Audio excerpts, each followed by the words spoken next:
হাইকোর্টে ফের ধাক্কা রাজ্যের রাজ্যপালের সঙ্গে দেখা করতে পারবেন শুভেন্দু অধিকারী, দেখা করতে পারবেন আক্রান্তরাও। আক্রান্তদের নাম পুলিশকে জানাতে হবে না। রাজভবনের অনুমতি থাকলেই প্রবেশ করা যাবে। কটা গাড়ি রাজভবনে যাবে জানাতে হবে গাড়ির নম্বরও। নির্দেশ বিচারপতি অমৃতা সিনহার। রাজ্যপাল কি গৃহবন্দী যে তাঁর সঙ্গে দেখা করতে যাওয়া যাবে না? প্রশ্ন বিচারপতি অমৃতা সিনহার। বিচারপতি অমৃতা সিনহা, যে ঘটনা ঘটেছে গতকাল, শুভেন্দু অধিকারী বলেছিলেন যে তিনি হাইকোর্টে যাবেন এবং সেই মতো আজকেই অমৃতা সিনহার এই নির্দেশ। আমরা কথা বলবো শুভেন্দু অধিকারীর আইনজীবী বিল্লদল ভট্টাচার্য এই মুহূর্তে আমাদের সঙ্গে রয়েছেন। আপনাকে স্বাগত জানাবো এবং সেই সঙ্গে জানতে চাইবো একটা কথা যেটা নির্দেশে বলেছেন অমৃতা সিনহা, যে যেতে পারবেন শুভেন্দু অধিকারী, এবং সেই সঙ্গে রাজ্যপাল কি গৃহবন্দী যে তার সঙ্গে দেখা করতে যাওয়া যাবে না? এই গোটা বিষয়টা নিয়ে আপনার কাছ থেকে আরো বিস্তারিতভাবে জানবো। দেখুন, আজকে মামলাটির শুনানি যখন শুরু হয়, মাননীয় বিচারপতি অমৃতা সিনহা উনি মন্তব্য করেন যে রাজ্যপাল গৃহবন্দী কিনা। এই রাজ্যে সত্যি সেরকম পরিস্থিতি আছে, সেটা তো আমরা সবাই মনে করি।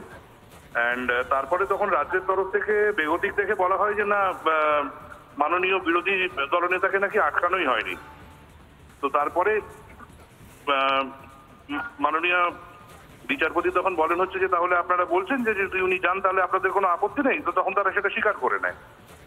তো তারপরে তারা বলার চেষ্টা করে যে না, কখন যাবেন, কি কি গাড়ি নিয়ে যাবেন, কাদেরকে নিয়ে যাবেন, সবাই তথ্য দেওয়ার জন্য। তো তাতে আমরা তখন আপত্তি জানাই। আমরা বলি যে না, আমরা এই জিনিস করবো না, কেননা দরকার নেই। আমরা আন্ডারটেকিং দিচ্ছি, দরকার হলে আমরা গাড়ি নিয়ে রাজভবনের ভেতরে ঢুকবো না। আমরা মেন গেটের সামনে নেবে ওখান থেকে যারা পোস্টপোলের ভিকটিম তাদেরকে নিয়ে হেঁটে আমরা ভেতরে রাজ্যপাল মহাশয়ের সাথে দেখা করার জন্য প্রবেশ করবো। কেননা আমরা গাড়ির নাম্বার বা ডিটেলস দেবো না, কেননা দিলে যারা গাড়ি দেবেন, গাড়ির ব্যবসায়ী যারা, তাদেরকে বিভিন্নভাবে হ্যারাস করা হবে। ভিকটিমদের ডিটেলস দিলে তাদেরকে হ্যারাস করা হবে। তো এই জিনিসগুলি শোনার পরে মাননীয় বিচারপতি অলরেডি রেকর্ড করে দিয়েছেন আর কি, যে রাজ্যের কোনো আপত্তি নেই। মাননীয় রাজ্যপালের দপ্তর থেকে যে মুহূর্তে অনুমতি আসবে সেই মতো মাননীয় বিরোধী দলনেতা গিয়ে দেখা করতে পারবে। আর এছাড়াও আরো এফিডেভিট কল করা হয়েছে, কেননা অনেক কিছু বলা হচ্ছিল যে রাজ্যপালের কাছে যেতে গেলে নাকি রাজ্যপালের দপ্তর থেকে নয়, বিরোধী দলনেতার তরফ থেকেও নাকি একটা ইন্টিমেশন দেওয়ার দরকার ছিল। তাতে আমরা প্রশ্ন তুলি হচ্ছে যে বিরোধী দলনেতা যে এতবার গেছেন রাজ্যপালের কাছে দেখা করতে, কতবার বিরোধী দলনেতার কাছ থেকে ইন্টিমেশন গেছে সেটা রাজ্য সরকার তাদের কোর্টের সামনে পেশ করুক। তো যাই হোক, আর সেই ব্যাপারগুলো নিয়ে আপাতত অ্যাফিডেভিটের অর্ডার দিয়েছে। আপাতত এইটুকু ক্ল্যারিফাই করে দেওয়া হয়েছে যে রাজ্যপাল মহাশয়ের সাথে দেখা করায় কোনো রকমের বাধা নেই, পুলিশ এরকম ভাবে আটকাতে পারে না। আমরা আরেকটা জিনিস দিয়েও মামলাটি শুরু করেছিলাম যে একই দেশে দু রকমের আইন থাকতে পারে না। কয়েকদিন আগেই আমরা দেখতে পেয়েছিলাম সবাই যে অলমোস্ট এক সপ্তাহ ধরে একটি ধর্ণা চলেছিল, একটি ধর্ণা মঞ্চ তৈরি করে এই রাজভবনের ঠিক উল্টো দিকেই, যেখানে 144 আছে, সেখানে তখন কোনো কিছু হলো না, কোনো রকমের আপত্তি রইল না। কিন্তু এরকম অ্যাপয়েন্টমেন্ট নিয়ে যাওয়ার পরে মানুষকে এরকম ভাবে হ্যারাস্ট হতে হচ্ছে কেন, হেনস্থা কেন হতে হচ্ছে? ধন্যবাদ বিল্লদল বাবু। আমরা কথা বলছিলাম আইনজীবী বিল্লদল ভট্টাচার্য আমাদের সঙ্গে ছিলেন।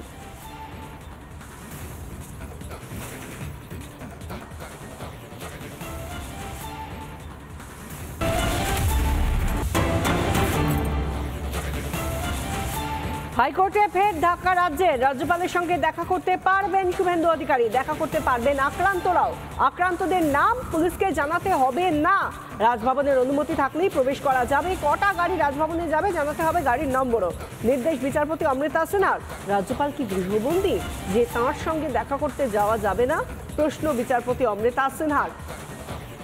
বিচারপতি অমৃতা সিনহা, যে ঘটনা ঘটেছে গতকাল, শুভেন্দু অধিকারী বলেছিলেন যে তিনি হাইকোর্টে যাবেন এবং সেই মতো আজকেই অমৃতা সিনহার এই নির্দেশ। আমরা কথা বলবো শুভেন্দু অধিকারীর আইনজীবী বিল্লদল ভট্টাচার্য এই মুহূর্তে আমাদের সঙ্গে রয়েছেন।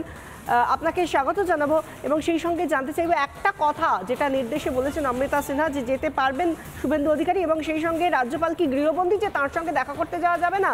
এই গোটা বিষয়টা নিয়ে আপনার কাছ থেকে আরো বিস্তারিতভাবে জানবো। দেখুন, আজকে মামলাটির শুনানি যখন শুরু হয়, মাননীয় বিচারপতি অমৃতা সিনহা উনি মন্তব্য করেন যে রাজ্যপাল গৃহবন্দী কিনা। এই রাজ্যে সত্যি সেরকম পরিস্থিতি আছে, সেটা তো আমরা সবাই মনে করি।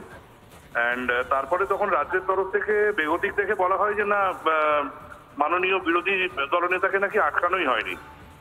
তো তারপরে মাননীয় বিচারপতি তখন বলেন হচ্ছে যে তাহলে আপনারা বলছেন যে যদি উনি যান তাহলে আপনাদের কোনো আপত্তি নেই, তো তখন তারা সেটা স্বীকার করে নেয়।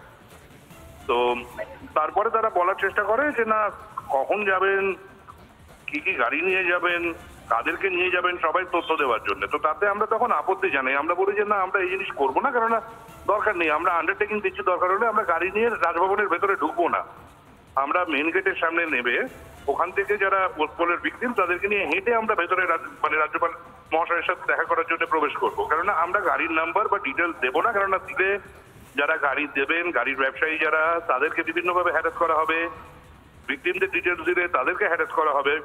তো এই জিনিসগুলি শোনার পরে মাননীয় বিচারপতি অলরেডি রেকর্ড করে দিয়েছেন আর কি, যে রাজ্যের কোনো আপত্তি নেই, মাননীয় রাজ্যপালের দপ্তর থেকে যে মুহূর্তে অনুমতি আসবে সেই মতো মাননীয় বিরোধী দলনেতা গিয়ে দেখা করতে পারবেন। আর এছাড়াও আরো এফিডেভিট কল করা হয়েছে, কেননা অনেক কিছু বলা হচ্ছিল যে রাজ্যপালের কাছে যেতে গেলে নাকি রাজ্যপালের দপ্তর থেকে নয়, বিরোধী দলনেতার তরফ থেকেও নাকি একটা ইন্টিমেশন দেওয়ার দরকার ছিল। তাতে আমরা প্রশ্ন তুলি হচ্ছে যে বিরোধী দলনেতা যে এতবার গেছেন রাজ্যপালের কাছে দেখা করতে, কতবার বিরোধী দলনেতার কাছ থেকে ইন্টিমেশন গেছে সেটা রাজ্য সরকার তাহলে কোর্টের সামনে পেশ করুক। তো যাই হোক, আর সেই ব্যাপারগুলো নিয়ে আপাতত অ্যাফিডেভিটের অর্ডার দিয়েছে। আপাতত এইটুকু ক্ল্যারিফাই করে দেওয়া হয়েছে যে রাজ্যপাল মহাশয়ের সাথে দেখা করায় কোনো রকমের বাধা নেই, পুলিশ এরকম ভাবে আটকাতে পারে না। আমরা আরেকটা জিনিস দিয়েও মামলাটি শুরু করেছিলাম যে একই দেশে দু রকমের আইন থাকতে পারে না। কয়েকদিন আগেই আমরা দেখতে পেয়েছিলাম সবাই যে অলমোস্ট এক সপ্তাহ ধরে একটি ধর্ণা চলেছিল, একটি ধর্ণা মঞ্চ তৈরি করে এই রাজভবনের ঠিক উল্টো দিকেই, যেখানে 144 আছে, সেখানে তখন কোনো কিছু হলো না, কোনো রকমের আপত্তি রইল না। কিন্তু এরকম অ্যাপয়েন্টমেন্ট নিয়ে যাওয়ার পরে মানুষকে এরকম ভাবে হ্যারাস্ট হতে হচ্ছে কেন, হেনস্থা কেন হতে হচ্ছে? ধন্যবাদ বিল্লদল বাবু। আমরা কথা বলছিলাম, আইনজীবী বিল্লদল ভট্টাচার্য আমাদের সঙ্গে ছিলেন।